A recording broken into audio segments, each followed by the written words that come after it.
संसार में प्रचलित सभी धर्म गीता की दूरस्थ प्रतिध्वनि मात्र है। भगवान महावीर, भगवान गौतम बुद्ध, गुरु नानक, कबीर इत्यादि के श्रद्धापूरित तप सिद्धांतों की उच्चतम अभिव्यक्ति गीता है। गीता के वे ही कैसेट सुमन आप सबके समक्ष आत्मदर्शनार्थ प्रस्तुत हैं।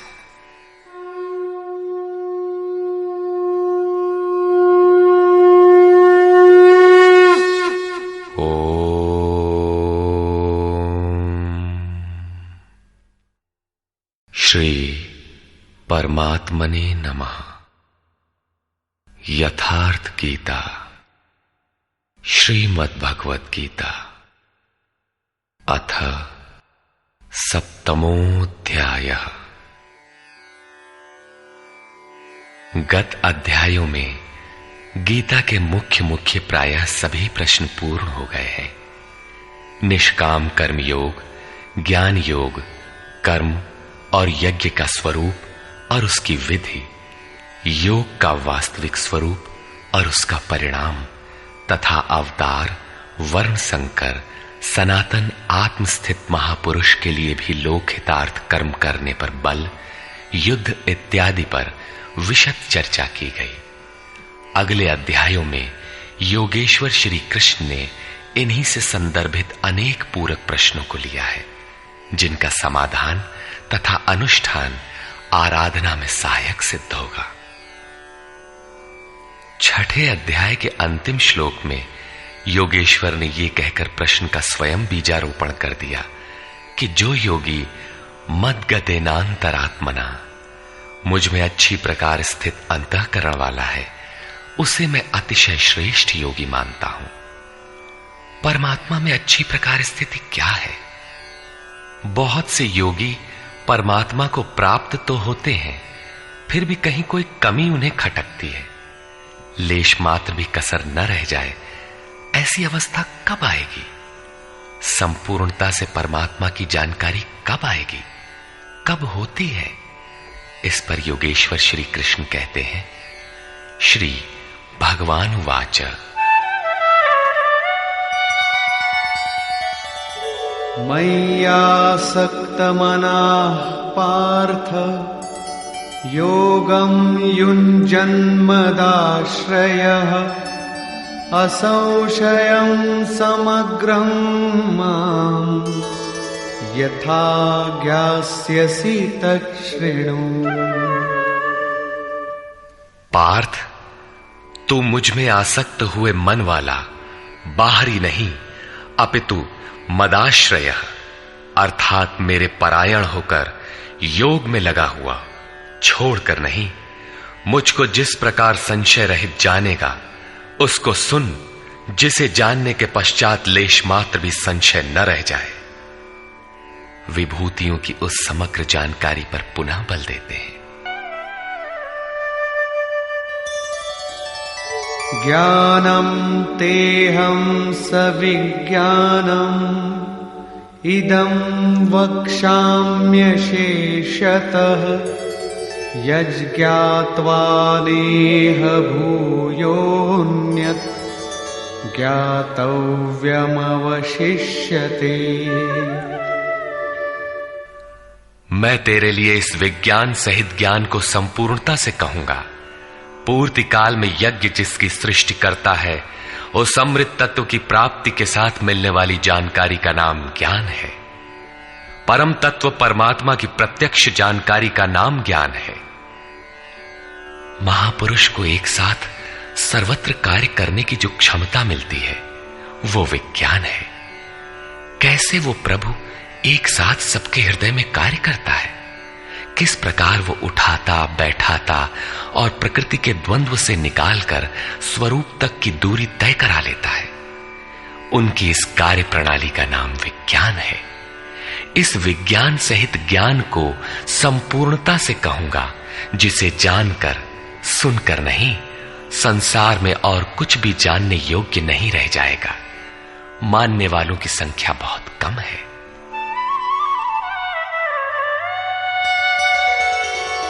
मनुष्याणां सहस्रेषु कश्चिद्यतति सिद्धये यततामपि सिद्धानां कश्चिन्मां वेत्ति तत्वतः।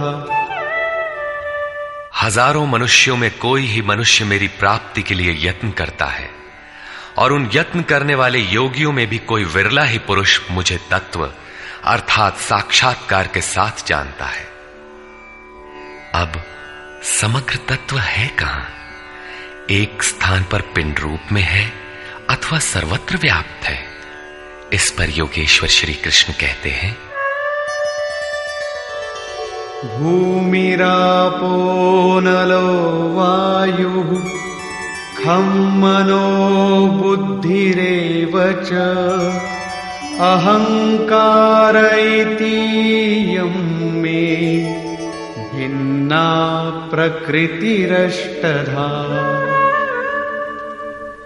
अर्जुन, भूमि, जल, अग्नि, वायु और आकाश तथा मन, बुद्धि और अहंकार, ऐसे ये 8 प्रकार के भेदों वाली मेरी प्रकृति है। ये अष्टधा मूल प्रकृति है।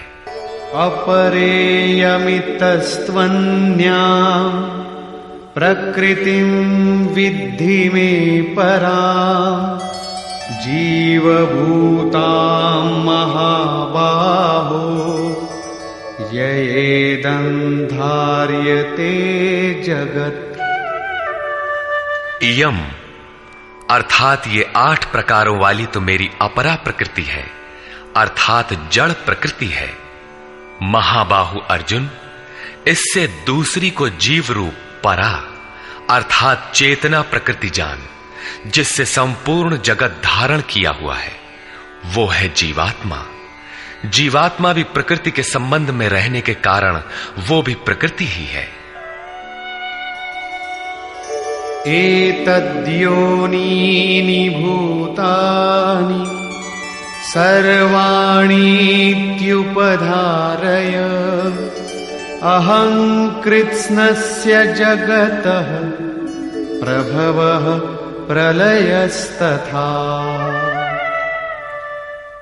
अर्जुन, ऐसा समझ के संपूर्ण भूत एतद्योनीनि इन महाप्रकृतियों से परा और अपरा प्रकृतियों से ही उत्पन्न होने वाले हैं। यही दोनों एकमात्र योनि है। मैं संपूर्ण जगत की उत्पत्ति तथा प्रलय रूप हूं, अर्थात मूल कारण हूं। जगत की उत्पत्ति मुझसे है और प्रलय अर्थात विलय भी मुझ में है। जब तक प्रकृति विद्यमान है तब तक मैं ही उसकी उत्पत्ति हूं, और जब कोई महापुरुष प्रकृति का पार पा लेता है तब मैं ही महाप्रलय भी हूं, जो अनुभव में आता है। सृष्टि की उत्पत्ति और प्रलय के प्रश्न को मानव समाज ने कौतूहल से देखा है। विश्व के अनेक शास्त्रों में इसे किसी न किसी तरह समझने का प्रयास चला आ रहा है। कोई कहता है प्रलय में संसार डूब जाता है, तो किसी के अनुसार सूर्य इतना नीचे आ जाता है कि पृथ्वी जल जाती है। कोई इसी को कयामत कहता है कि इसी दिन सबका फैसला सुनाया जाता है, तो कोई नित्य प्रलय नैमित्तिक प्रलय की गणना में व्यस्त है। किंतु योगेश्वर श्री कृष्ण के अनुसार प्रकृति अनादि है, परिवर्तन होते रहे हैं, किंतु ये नष्ट कभी नहीं हुई। भारतीय धर्म ग्रंथों के अनुसार मनु ने प्रलय देखा था। इसके साथ 11 ऋषियों ने मत्स्य की सींग में नाव बांधकर हिमालय के एक उत्तुंग शिखर की शरण ली थी। लीलाकार श्री कृष्ण के उपदेशों एवं जीवन से संबंधित उनके समकालीन शास्त्र भागवत में मृकंड मुनि के पुत्र मार्कंडेय जी द्वारा प्रलय का आंखों देखा हाल प्रस्तुत है। वे हिमालय के उत्तर में पुष्पभद्रा नदी के किनारे रहते थे। भागवत के 12 स्कंद के 8वें और 9वें अध्याय के अनुसार शौनक आदि ऋषियों ने सूत जी से पूछा कि मार्कंडेय जी ने महाप्रलय में वट के पत्ते पर भगवान बाल मुकुंद के दर्शन किए थे, किंतु वे तो हमारे ही वंश के थे और हमसे कुछ ही समय पूर्व हुए थे। उनके जन्म के बाद न तो कोई प्रलय हुआ और न ही सृष्टि ही डूबी, सब कुछ यथावत है। तब उन्होंने कैसा प्रलय देखा? सूत जी ने बताया कि मार्कंडेय जी की प्रार्थना से प्रसन्न होकर नर नारायण ने उन्हें दर्शन दिया। मार्कंडेय जी ने कहा कि मैं आपकी वो माया देखना चाहता हूं जिससे प्रेरित होकर ये आत्मा अनंत योनियों में भ्रमण करता है। भगवान ने स्वीकार किया और एक दिन जब मुनि अपने आश्रम में भगवान के चिंतन में तन्मय हो रहे थे, तब उन्हें दिखाई पड़ा कि चारों ओर से समुद्र उमड़कर उनके ऊपर आ रहा है। उसमें मगर छलांगे लगा रहे थे। उनकी चपेट में ऋषि मार्कंडेय भी आ रहे थे। वे इधर उधर बचने के लिए भाग रहे थे। आकाश, सूर्य, पृथ्वी, चंद्रमा, स्वर्ग, ज्योतिष मंडल सभी उस समुद्र में डूब गए। इतने में मार्कंडेय जी को एक बरगद का पेड़ और उसके पत्ते पर एक शिशु दिखाई दिया। श्वास के साथ मार्कंडेय जी भी उस शिशु के उदर में चले गए और अपना आश्रम, सूर्य मंडल सहित सृष्टि को जीवित पाया और पुनः श्वास के साथ उस शिशु के उदर से वे बाहर आ गए। नेत्र खुलने पर मार्कंडेय ने अपने को उसी आश्रम में अपने ही आसन पर पाया। स्पष्ट है कि करोड़ों वर्ष के भजन के पश्चात उन मुनि ने ईश्वरीय दृश्य को अपने हृदय में देखा, अनुभव में देखा। बाहर सब कुछ ज्यों का त्यों था। अतः प्रलय योगी के हृदय में ईश्वर से मिलने वाली अनुभूति है। भजन की पूर्ति काल में योगी के हृदय में संसार का प्रवाह मिटकर अव्यक्त परमात्मा ही शेष बचता है। यही प्रलय है। बाहर प्रलय नहीं होता। महाप्रलय शरीर रहते ही अद्वैत की अनिर्वचनीय स्थिति है। यह क्रियात्मक है। केवल बुद्धि से निर्णय लेने वाले भ्रम का ही सृजन करते हैं, चाहे हम हों या आप। इसी पर आगे देखें। मत्तः परतरं नान्यत् किंचिदस्ति धनंजय मयि सर्वमिदं प्रोतं सूत्रे मणिगणा इव। धनंजय, मेरे सिवाय किंचन मात्र भी दूसरी वस्तु नहीं है।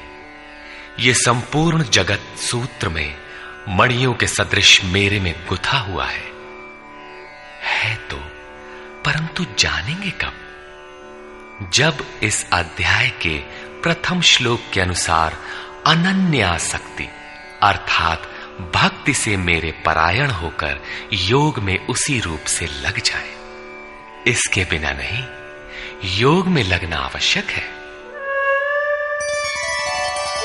रसोऽहमप्सु कौन्तेय प्रभास्मि शशि सूर्ययोः प्रणवः सर्ववेदेषु शब्दः के पौरुषं नृषु। कौन्तेय, जल में मैं रस हूं, चंद्रमा और सूर्य में प्रकाश हूं, संपूर्ण वेदों में मैं ओंकार हूं। ओ धन अहम धनकार, स्वयं का आकार हूं। आकाश में शब्द और पुरुषों में पुरुष तत्व हूं, तथा मैं पुण्यो गंधः पृथिव्यां च तेजश्चास्मि विभावसौ जीवनं सर्वभूतेषु तपश्चास्मि तपस्विषु। पृथ्वी में पवित्र गंध और अग्नि में तेज हूं, संपूर्ण जीवों में उनका जीवन हूं और तपस्वियों में उनका तप हूं। बीजं मां सर्वभूतानां विद्धि पार्थ सनातनम् बुद्धिर्बुद्धिमतामस्मि तेजस्तेजस्विनामहम्। पार्थ, तू संपूर्ण भूतों का सनातन कारण अर्थात बीज मुझे ही जान। मैं बुद्धिमानों की बुद्धि और तेजस्वियों का तेज हूं। इसी क्रम में योगेश्वर श्री कृष्ण कहते हैं, बलम बलवतां चाहं कामराग विवर्जितं धर्माविरुद्धो भूतेषु कामोऽस्मि भरतर्षभ। हे भरत श्रेष्ठ अर्जुन, मैं बलवानों का कामना और आसक्ति रहित बल हूं। संसार में सब बलवान ही तो बनते हैं। कोई दंड बैठक लगाता है, कोई परमाणु इकट्ठा करता है, किंतु नहीं, श्री कृष्ण कहते हैं कि काम और राग से परे जो बल है वो मैं हूं, वही वास्तविक बल है। सब भूतों में धर्म के अनुकूल कामना मैं हूं। परब्रह्म परमात्मा ही एकमात्र धर्म है जो सबको धारण किए हुए है। जो शाश्वत आत्मा है वही धर्म है। जो उससे अविरोध रखने वाली कामना है मैं हूं। आगे भी श्री कृष्ण ने कहा कि अर्जुन, मेरी प्राप्ति के लिए इच्छा कर। सब कामनाएं तो वर्जित है, किंतु उस परमात्मा को पाने की कामना आवश्यक है, अन्यथा आप साधन कर्म में प्रवृत्त नहीं होंगे। ऐसी कामना भी मेरी ही देन है। ये चैव सात्विका भावा राजसास्तामसाश्च ये मत्त एवेति तान् विद्धि नत्वहं तेषु ते मयि। और भी जो सत्वगुण से उत्पन्न होने वाले भाव हैं, जो रजोगुण और तमोगुण से उत्पन्न होने वाले भाव हैं, उन सबको तुम मुझसे ही उत्पन्न होने वाले हैं ऐसा जान। परंतु वास्तव में उनमें मैं और वे मेरे में नहीं हैं, क्योंकि न मैं उनमें खोया हूं और न वे ही मुझ में प्रवेश कर पाते हैं। क्योंकि मुझे कर्म से स्पृहा नहीं है, मैं निर्लेप हूं, मुझे इनमें कुछ पाना नहीं है, इसलिए मुझ में प्रवेश नहीं कर पाते। ऐसा होने पर भी जिस प्रकार आत्मा की उपस्थिति से ही शरीर को भूख प्यास लगती है, आत्मा को अन्न अथवा जल से कोई प्रयोजन नहीं है, उसी प्रकार प्रकृति परमात्मा की उपस्थिति में ही अपना कार्य कर पाती है। परमात्मा उसके गुण और कार्यों से निर्लेप रहता है। त्रिभिर्गुणमयैर्भावैः एभिः सर्वमिदं जगत् मोहितं नाभिजानाति मामेभ्यः परमव्ययम्। सात्विक, राजस और तामस, इन तीन गुणों के कार्य रूप भावों से ये सारा जगत मोहित हो रहा है। इसलिए लोग इन तीनों गुणों से परे मुझ अविनाशी को तत्व से भली प्रकार नहीं जानते। मैं इन तीनों गुणों से परे हूं, अर्थात जब तक अंश मात्र भी गुणों का आवरण विद्यमान है तब तक कोई मुझे नहीं जानता। उसे अभी चलना है, वो राही है। और दैवी हेषा गुणमयी मम माया दुरत्यया मामेव ये प्रपद्यन्ते मायामेतान्तरन्ति ते। ये त्रिगुणातीत मेरी अद्भुत माया दुस्तर है, किंतु जो पुरुष मुझे ही निरंतर भजते हैं वे इस माया का पार पा जाते हैं। ये माया है तो दैवी, परंतु अगरबत्ती जलाकर इसकी पूजा न करने लगे, इससे पार पाना है।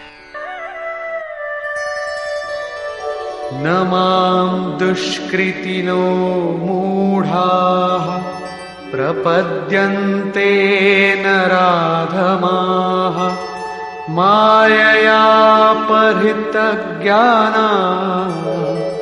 आसुरं भावमाश्रिताः। जो मुझे निरंतर भजते हैं वे जानते हैं, फिर भी लोग नहीं भजते। माया द्वारा जिनका ज्ञान अपहरण कर लिया गया है, जो आसुरी स्वभाव को धारण किए हुए मनुष्यों में अधम काम क्रोधादि दुष्कृतियों को करने वाले मूढ़ लोग मुझे नहीं भजते। तो बचता कौन है? चतुर्विधा भजन्ते मां जनाः सुकृतिनोऽर्जुन आर्तो जिज्ञासुरर्थार्थी ज्ञानी च भरतर्षभ। हे भरत श्रेष्ठ अर्जुन, सुकृतिनः उत्तम अर्थात नियत कर्म, अर्थात जिसके परिणाम में श्रेय की प्राप्ति हो उसको करने वाले, अर्थार्थी अर्थात सकाम, आर्तः अर्थात दुख से छूटने की इच्छा वाले, जिज्ञासु अर्थात प्रत्यक्ष रूप से जानने की इच्छा वाले, और ज्ञानी अर्थात जो प्रवेश की स्थिति में है। इन चारों प्रकार के भक्तजन मुझे भजते हैं। अर्थ वो वस्तु है जिससे हमारे शरीर अथवा संबंधों की पूर्ति हो। इसलिए अर्थ, कामनाएं सब कुछ पहले तो भगवान द्वारा पूर्ण होते हैं। भगवान श्री कृष्ण कहते हैं कि मैं ही पूर्ण करता हूं, किंतु इतना ही वास्तविक अर्थ नहीं है। आत्मिक संपत्ति ही स्थिर संपत्ति है, यही अर्थ है। सांसारिक अर्थ की पूर्ति करते करते भगवान वास्तविक अर्थ आत्मिक संपत्ति की ओर बढ़ा देते हैं, क्योंकि वे जानते हैं कि इतने ही से मेरा भक्त सुखी नहीं होगा। इसलिए वे आत्मिक संपत्ति भी उसे देने लगते हैं। लोक लाहु परलोक निबाहु, लोक में लाभ और परलोक में निर्वाह, ये दोनों भगवान की वस्तु हैं। अपने भक्त को खाली नहीं छोड़ते। आर्त, जो दुखी हो, जिज्ञासु, समग्रता से जानने की इच्छा वाले जिज्ञासु मुझे भजते हैं। साधना की परिपक्व अवस्था में दिग्दर्शन अर्थात प्रत्यक्ष दर्शन की अवस्था वाले ज्ञानी भी मुझे भजते हैं। इस प्रकार 4 प्रकार के भक्त मुझे भजते हैं, जिनमें ज्ञानी श्रेष्ठ है, अर्थात ज्ञानी भी भक्त ही है। इन सब में भी तेषां ज्ञानी नित्ययुक्त एक भक्तिर्विशिष्यते प्रियो हि ज्ञानिनोत्यर्थम् अहं स च मम प्रियः। अर्जुन, उनमें भी नित्य मुझ में एक ही भाव से स्थित अनन्य भक्ति वाला ज्ञानी विशिष्ट है, क्योंकि साक्षात्कार के सहित जानने वाले ज्ञानी को मैं अत्यंत प्रिय हूं और वो ज्ञानी भी मुझे अत्यंत प्रिय है। वो ज्ञानी मेरा ही स्वरूप है। उदाराः सर्व एवैते ज्ञानी त्वात्मैव मे मतम् आस्थितः स हि युक्तात्मा मामेवानुत्तमां गतिम्। यद्यपि ये चारों प्रकार के भक्त उदार ही हैं, कौन सी उदारता कर दी? क्या आपकी भक्ति करने से भगवान को कुछ मिल जाता है? क्या भगवान में कोई कमी है जिसे आपने पूरा कर दिया? नहीं, वस्तुतः वही उदार है जो अपने आत्मा को अधोगति में न पहुंचाए, जो उसके उद्धार के लिए अग्रसर है। इस प्रकार ये सब उदार है। परंतु ज्ञानी तो साक्षात मेरा स्वरूप ही है, ऐसी मेरी मान्यता है, क्योंकि वो स्थिर बुद्धि ज्ञानी भक्त सर्वोत्तम गति स्वरूप मुझ में ही स्थित है। अर्थात वो मैं हूं, वो मुझ में है, मुझ में और उसमें कोई अंतर नहीं है। इसी पर पुनः बल देते हैं। बहूनां जन्मनामन्ते ज्ञानवान् मां प्रपद्यते वासुदेवः सर्वमिति समहात्मा सुदुर्लभः। अभ्यास करते करते बहुत जन्मों के अंत के जन्म में, प्राप्ति वाले जन्म में साक्षात्कार को प्राप्त हुआ ज्ञानी सब कुछ वासुदेव ही है। इस प्रकार मेरे को भजता है, वो महात्मा अति दुर्लभ है। वो किसी वासुदेव की प्रतिमा नहीं गढ़वाता, बल्कि अपने भीतर ही उस परम देव का वास पाता है। उसी ज्ञानी महात्मा को श्री कृष्ण तत्वदर्शी भी कहते हैं। इन्हीं महापुरुषों से बाहर समाज में कल्याण संभव है। इस प्रकार के प्रत्यक्ष तत्वदर्शी महापुरुष श्री कृष्ण के शब्दों में अति दुर्लभ है। जब श्रेय और प्रेय अर्थात मुक्ति और भोग दोनों ही भगवान से मिलते हैं, तब तो सभी को एकमात्र भगवान का भजन करना चाहिए। फिर भी लोग उन्हें नहीं भजते। क्यों? श्री कृष्ण के ही शब्दों में, कामैस्तैस्तैर्हितज्ञानाः प्रपद्यन्तेऽन्यदेवताः तन्तन्नियममास्थाय प्रकृत्या नियताः स्वया। वो तत्वदर्शी महात्मा अथवा परमात्मा ही सब कुछ है। लोग ऐसा समझ नहीं पाते, क्योंकि भोगों की कामनाओं द्वारा लोगों का विवेक अपहरण कर लिया गया है। इसलिए वे अपनी प्रकृति अर्थात जन्म जन्मांतरों से अर्जित संस्कारों के स्वभाव से प्रेरित होकर मुझ परमात्मा से भिन्न अन्य देवताओं और उनके लिए प्रचलित नियमों की शरण लेते हैं। यहां अन्य देवता का प्रसंग पहली बार आया है।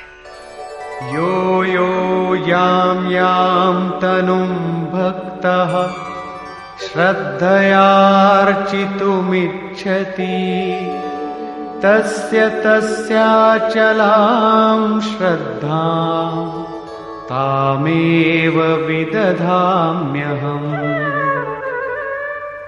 जो जो सकामी भक्त जिस जिस देवता के स्वरूप को श्रद्धा से पूजना चाहता है, मैं उसी ही देवता के प्रति उसकी श्रद्धा को स्थिर करता हूं।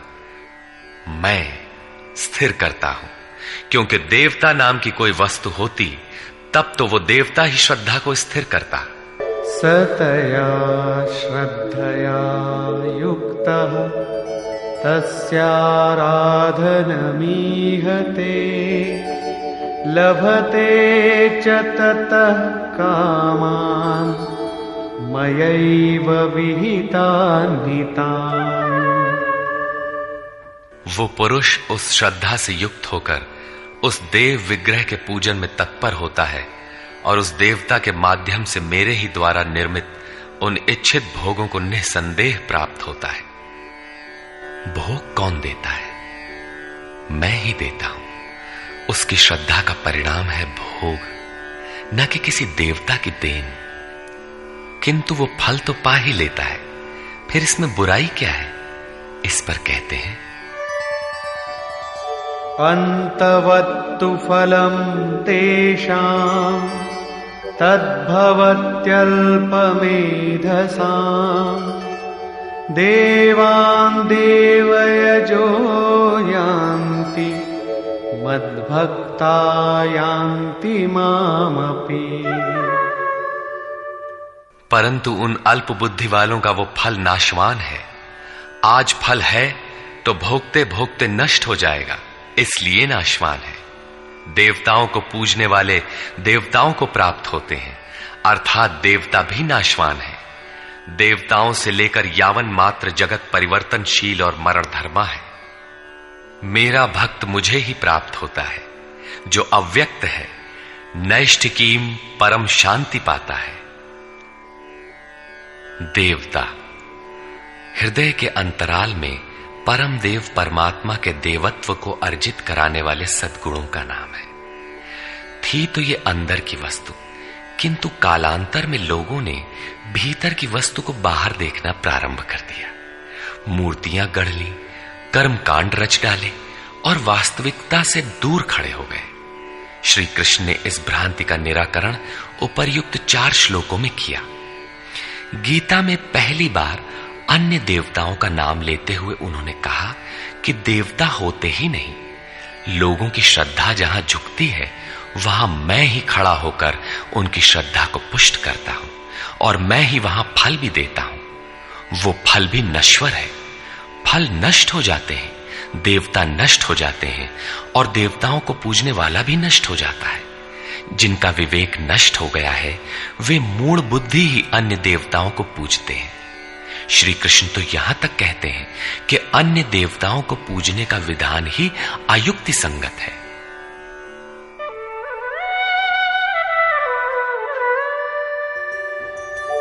अव्यक्तं व्यक्तिमापन्नं मन्यन्ते माम बुद्धयः परं भावमजानन्तो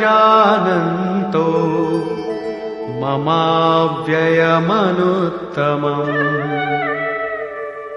यद्यपि जब देवताओं के नाम पर देवता नाम की कोई वस्तु है ही नहीं, जो फल मिलता है वो भी नाशवान है, फिर भी सब लोग मेरा भजन नहीं करते, क्योंकि बुद्धिहीन पुरुष अर्थात कामनाओं द्वारा जिनका ज्ञान अपहृत हो गया है वे मेरे सर्वोत्तम, अविनाशी और परम प्रभाव को भली प्रकार नहीं जानते। इसलिए वे मुझ अव्यक्त पुरुष को व्यक्ति भाव को प्राप्त हुआ मानते हैं, मनुष्य मानते हैं। अर्थात श्री कृष्ण भी मनुष्य शरीरधारी योगी थे, योगेश्वर थे। जो स्वयं योगी हो और दूसरों को भी योग प्रदान करने की जिनमें क्षमता हो उन्हें योगेश्वर कहते हैं। साधना के सही दौर में पड़कर क्रमशः उत्थान होते होते महापुरुष भी उसी परम भाव में स्थित हो जाते हैं। शरीरधारी होते हुए भी वे उसी अव्यक्त स्वरूप में स्थित हो जाते हैं। फिर भी कामनाओं से विवश मंद बुद्धि के लोग उन्हें साधारण व्यक्ति ही मानते हैं। वे सोचते हैं कि हमारी ही तरह तो ये भी पैदा हुए हैं, भगवान कैसे हो सकते हैं। उन बेचारों का दोष भी क्या है, दृष्टिपात करते हैं तो शरीर ही दिखाई पड़ता है। वे महापुरुष के वास्तविक स्वरूप को देख क्यों नहीं पाते। इस पर योगेश्वर श्री कृष्ण से ही सुने। नाहं प्रकाश सर्वस्य योगमाया समावृतः मूढ़ोऽयं नाभिजानाति लोको मामजमव्ययम्। सामान्य मनुष्य के लिए माया एक पर्दा है जिसके द्वारा परमात्मा सर्वथा छिपा है। योग साधना समझकर वो इसमें प्रवृत्त होता है। इसके पश्चात योग माया अर्थात योग क्रिया भी एक आवरण ही है। योग का अनुष्ठान करते करते उसकी पराकाष्ठा योगारूढ़ता आ जाने पर वो छिपा हुआ परमात्मा विदित होता है। योगेश्वर कहते हैं कि मैं अपनी योग माया से ढका हुआ हूं। केवल योग की परिपक्व अवस्था वाले ही मुझे यथार्थ देख सकते हैं। मैं सबके लिए प्रत्यक्ष नहीं हूं। इसलिए ये अज्ञानी मनुष्य मुझ जन्म रहित अर्थात जिसे अब जन्म नहीं लेना है, अविनाशी अर्थात जिसका नाश नहीं होना है, अव्यक्त स्वरूप अर्थात जिसे पुनः व्यक्त नहीं होना है को नहीं जानता। अर्जुन भी श्री कृष्ण को अपनी ही तरह मनुष्य मानता था। आगे उन्होंने दृष्टि दिया तो अर्जुन गिड़गिड़ाने लगा, प्रार्थना करने लगा। वस्तुतः अव्यक्त स्थित महापुरुष को पहचानने में हम लोग प्रायः अंधे ही हैं। आगे कहते हैं, वेदाहं समतीतानि वर्तमानानि चार्जुन भविष्याणि च भूतानि मां तु वेद न कश्चन।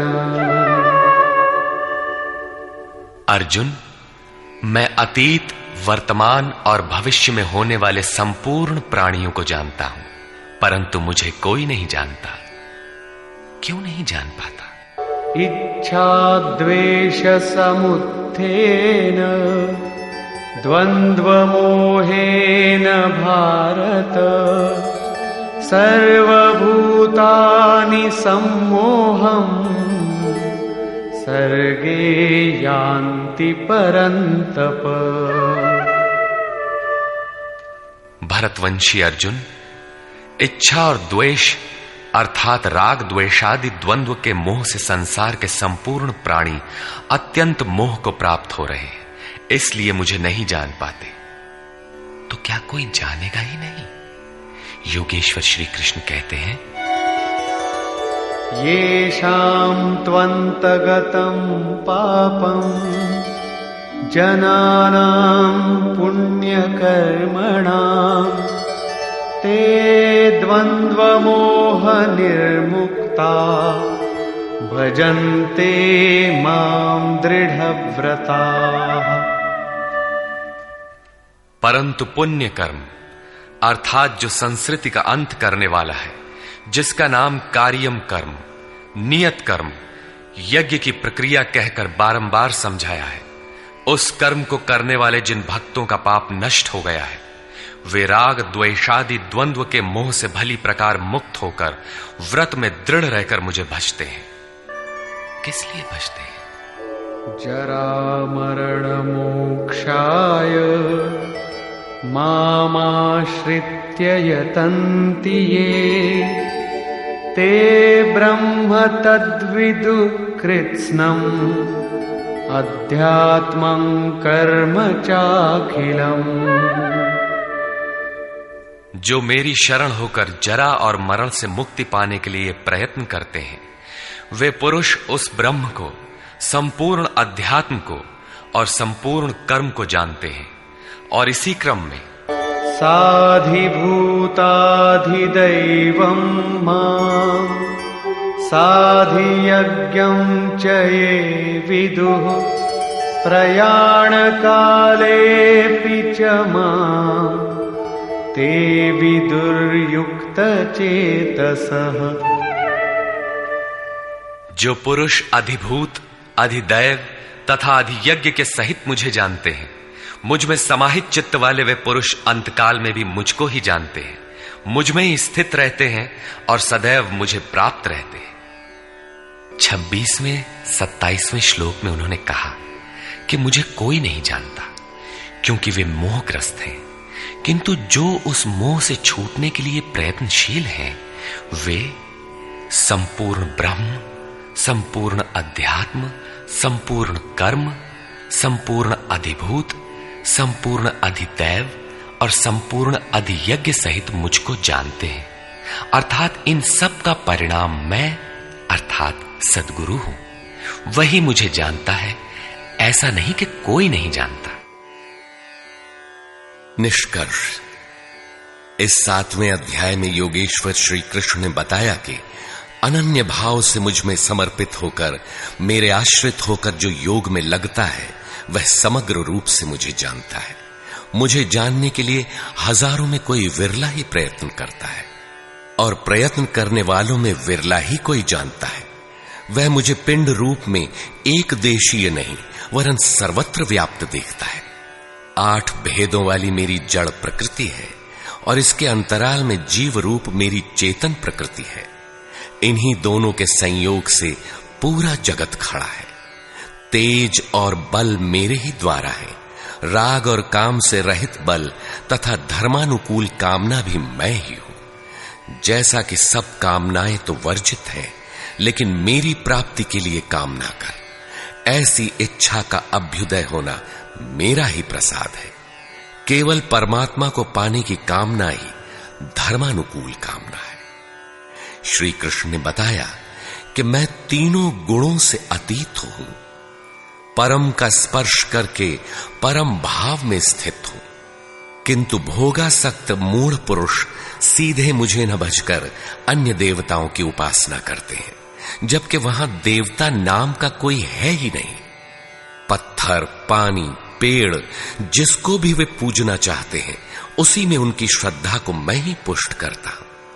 उसकी आड़ में खड़ा होकर मैं ही फल देता हूं, क्योंकि न वहां कोई देवता है, न किसी देवता के पास कोई भोग ही है। लोग मुझे साधारण व्यक्ति समझकर नहीं बचते, क्योंकि मैं योग प्रक्रिया द्वारा ढका हुआ हूं। अनुष्ठान करते करते योग माया का आवरण पार करने वाले ही मुझ शरीरधारी को भी अव्यक्त रूप में जानते हैं, अन्य स्थितियों में नहीं। मेरे भक्त 4 प्रकार के हैं: अर्थार्थी, आर्त, जिज्ञासु और ज्ञानी। चिंतन करते करते अनेक जन्मों के अंतिम जन्म में प्राप्ति वाला ज्ञानी मेरा ही स्वरूप है। अर्थात अनेक जन्मों से चिंतन करके उस भगवत स्वरूप को प्राप्त किया जाता है।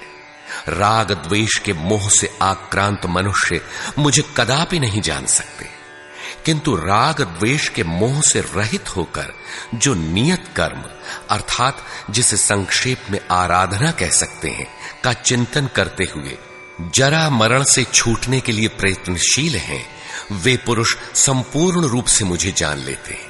वे संपूर्ण ब्रह्म को, संपूर्ण आध्यात्म को, संपूर्ण अधिदैव को, संपूर्ण कर्म को और संपूर्ण यज्ञ के सहित मुझे जानते हैं।